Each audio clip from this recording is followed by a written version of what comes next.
دوستوں، Islamic intelligence hub پر آپ کا استقبال ہے۔ یہ اس چینل پر اپلوڈ کی جانے والی پہلی ویڈیو ہے، تو آپ سے درخواست ہے کہ چینل کو سبسکرائب کریں اور ہماری حتی الامکان مدد بھی کریں۔ ایران اور امریکہ اسرائیل کے درمیان جاری جنگ کے دوران ایک ایسا واقعہ سامنے آیا ہے جس نے اس پورے تنازع کی بنیاد کو ہلا کر رکھ دیا ہے، کیونکہ یہ صرف میدان جنگ کی کہانی نہیں بلکہ طاقت کے ایوانوں کے اندر ہونے والی خاموش کشمکش کی ایک جھلک بھی سامنے لاتا ہے۔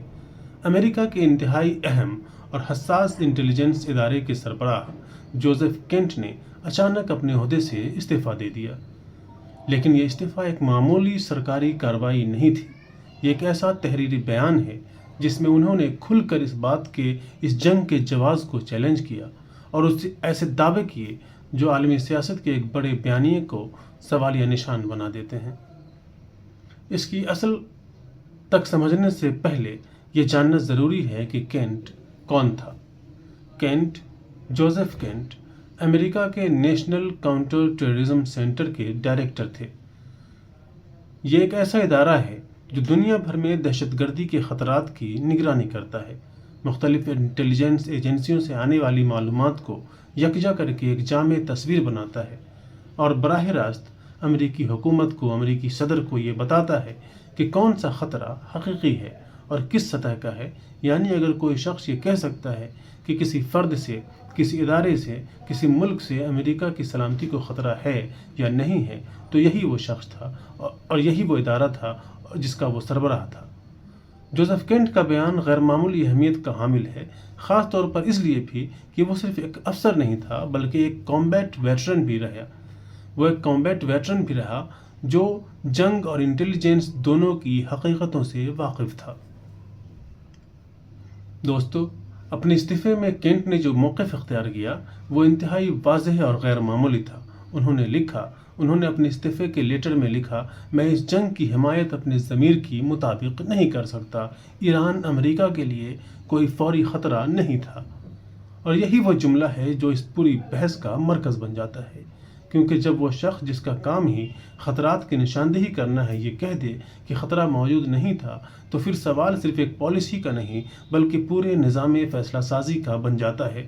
انہوں نے مزید لکھا، یہ واضح ہے کہ ہم نے یہ جنگ اسرائیل اور اس کے طاقتور امریکی لابی کے دباؤ میں شروع کی، اور یہی وہ نقطہ ہے جسے ایران بھی بار بار اٹھاتا رہا ہے۔ یہ کہتا رہا ہے کہ یہ جنگ امریکہ پر اسرائیل نے تھوپی ہے،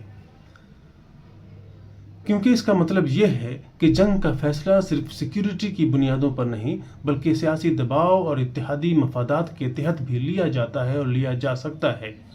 کینٹ کے مطابق ایک ایکو چیمبر تیار کیا گیا جس میں مسلسل یہ تاثر دیا گیا کہ ایران امریکہ کے لیے فوری خطرہ ہے، اسرائیل کے لیے فوری خطرہ ہے، حالانکہ ان کے بقول حقیقت اس سے مختلف تھی۔ اور یہی وہ مقام ہے جہاں معاملہ صرف ایک جنگ سے نکل کر انفارمیشن وارفیئر اور نیریٹو کنٹرول کی بحث میں داخل ہو جاتا ہے۔ یہاں ایک اور بنیادی سوال پیدا ہوتا ہے کہ کیا ایران واقعی ایسا خطرہ ہے جیسا پیش کیا جا رہا ہے؟ کیونکہ حقیقت یہ ہے کہ ایران نے حالیہ دہائیوں میں کسی بڑی جنگی کارروائی کا آغاز نہیں کیا۔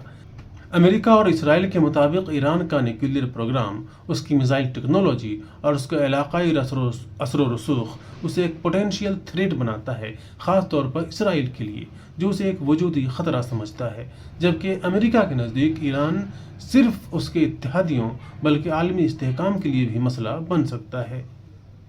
دوسری طرف ایران اس موقف کو مسترد کرتا ہے اور کہتا ہے کہ اس کا نیوکلیئر پروگرام پرامن مقاصد کے لیے ہے۔ اس نے کسی ملک کے خلاف جنگ شروع نہیں کی اور اس کے خلاف کارروائیاں دراصل اسے کمزور کرنے اور خطے میں اس کے اثر کو ختم کرنے کی کوششیں ہیں۔ کینٹ کا استعفیٰ اس بات کی بھی نشاندہی کرتا ہے کہ امریکہ کے اندر اس جنگ کے حوالے سے مکمل اتفاق موجود نہیں ہے بلکہ اعلیٰ سطح پر اختلاف رائے موجود ہے۔ جب ایک ایسا شخص جو نظام کے اندر سب سے حساس معلومات تک رسائی رکھنے والا ہو کھل کر اختلاف کرے کھل کر اختلاف کرے اور اپنی بات رکھے تو یہ صرف ایک خبر نہیں بلکہ ایک گہری درار کی علامت بن جاتا ہے، اور اس سے پتہ چلتا ہے کہ امریکہ کے اندر فیصلہ سازی کے نظام میں بہت گہری دراریں موجود ہیں۔ جوزف کینٹ کے بیان نے اس بحث کو مزید گہرا کر دیا ہے، خاص طور پر جب انہوں نے اس صورتحال کا موازنہ عراق کی 2003 جنگ سے کیا۔ عراق جنگ کے دوران بھی ایسے ہی خطرے کا ایک بیانیہ بنایا گیا تھا جو بعد میں درست ثابت نہیں ہوا، اور اسی لیے یہ خدشہ پیدا ہوتا ہے کہ کہیں تاریخ خود کو دہرا تو نہیں رہی۔ بنائی گئی ہے اور اس میں بہت ساری کمیاں موجود ہیں جو ہم جانتے ہیں، جسے رفتہ رفتہ دور کرنے کی پوری کوشش کی جائے گی، اور اس کے لیے آپ کا تعاون ہمیں درکار ہوگا۔ تو برائے مہربانی اس چینل کو سبسکرائب کریں، زیادہ سے زیادہ لوگوں تک پہنچائیں اور ہر طرح سے ہمارا تعاون کرنے کی کوشش کریں۔ بہت شکریہ۔